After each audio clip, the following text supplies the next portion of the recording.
કેન્દ્રીય ગૃહમંત્રી અમિત શાહ સાંઈબાબાના દર્શન કરીને આજથી મહારાષ્ટ્રના પ્રવાસનો કરશે પ્રારંભ. પદ્મશ્રી ડોક્ટર વિઠ્ઠલરાવ વિખે પાટીલની પ્રતિમાનું અનાવરણ કરવાની સાથે ખાંડ મિલ પ્રોજેક્ટનું કરશે ઉદ્ઘાટન.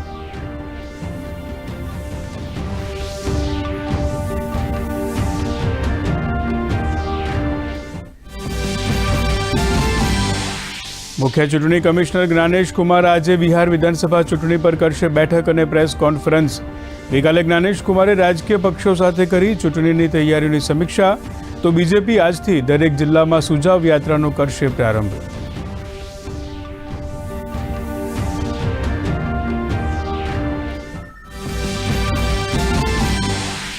બિહાર, ઉત્તર પ્રદેશ, પશ્ચિમ બંગાળ અને સિક્કિમમાં ભારે વરસાદની હવામાન વિભાગની આગાહી.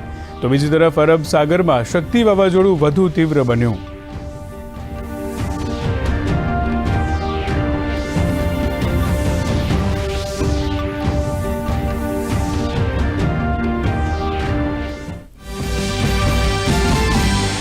શક્તિ વાવાઝોડાની ગુજરાત પર નહિવત અસર. છેલ્લા 24 કલાકમાં રાજ્યના 8 જિલ્લામાં મધ્યમ વરસાદ.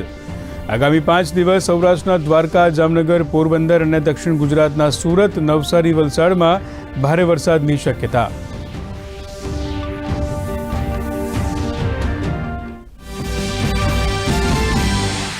રાજસ્થાન, મધ્યપ્રદેશમાં કફ સિરપથી બાળકોના થયેલા મોત મામલે રાજ્ય સરકારે લીધું સંજ્ઞાન.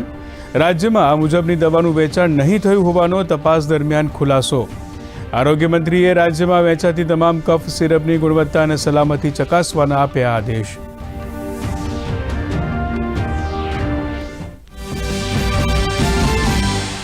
નાણામંત્રી નિર્મલા સીતારમણે ગાંધીનગરથી તમારા પૈસા તમારો અધિકાર અભિયાનનો કરાવ્યો શુભારંભ. કહ્યું, દેશમાં કુલ 1,82,000 કરોડની સંપત્તિ કોઈપણ દાવા વગરની. રકમ સાચા હકદારો સુધી પહોંચે તે માટે જાગૃતતા, સુલભતા અને કાર્યવાહીના મહત્વ પર આપ્યો ભાર.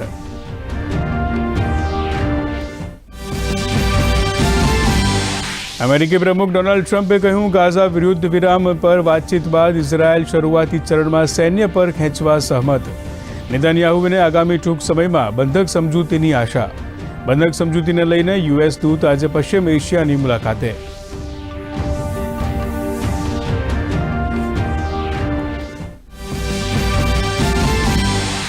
અને આઈસીસી મહિલા ક્રિકેટ વર્લ્ડ કપમાં આજે ભારત પાકિસ્તાન વચ્ચે રોમાંચક મેચ. ટુર્નામેન્ટમાં શાનદાર પ્રદર્શન કરી રહેલ ટીમ મજબૂત ઇરાદાઓ સાથે ઉતરશે મેદાનમાં. બપોરે 3 કલાકે શરૂ થશે મેચ.